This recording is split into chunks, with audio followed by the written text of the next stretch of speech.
Migawa sa investigasyon sa pagpamusil sa Ateneo de Zamboanga University nga walay kalabutan sa bullying o away ang pagpamusil ug nag-inusara lang daw nga nagplano ang grade 8 shooter. Ani report.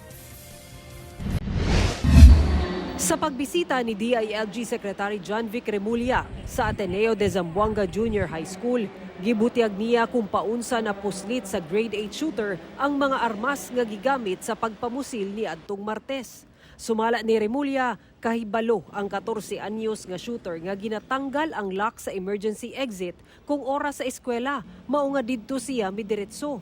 Inay sa main entrance kung asa dunay mga gwardya aron magpahigayon og bag inspections, miagi ang shooter sa emergency exit.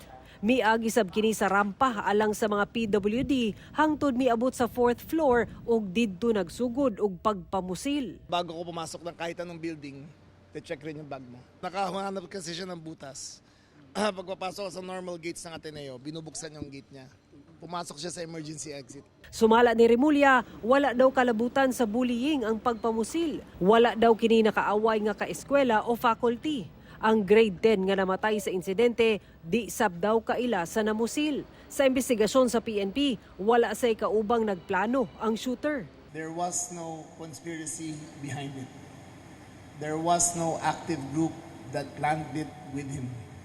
There was no family influence that made him do the unthinkable. Wala sab daw sila'y nakita nga katingad-an sa social media apps sa shooter. Wala siyang conversation out of the ordinary. Chinek namin lahat ng chat groups niya. Wala talaga. It was all in his head. Sa tanaw sa DILG, na-impluensyahan sa online games ang estudyante. Kung titignan niyo yung nangyari sa shooting, halos pareho sa ang itsura niya, video game. Kasi talagang pinakita niya yung firearms na visible.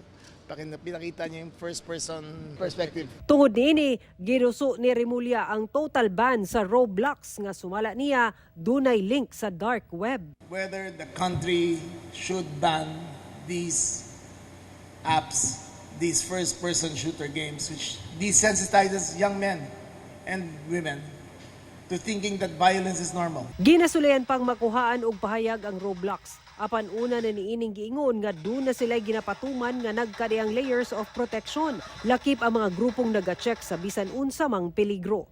Sumala sa PNP, gigunita na nila ang cellphone ug laptop sa namusil nga estudyante sa pagtugot sa pamilya niini.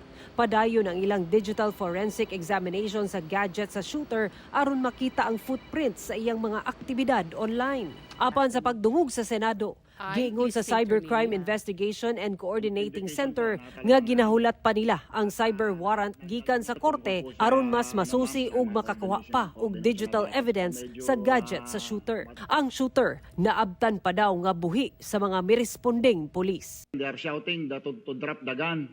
Pero yung CICL victim shooter natin ay umakyat po ng fifth floor at doon po niya binaril yung sarili niya. So na-witnessan po ng mga police responder natin yan.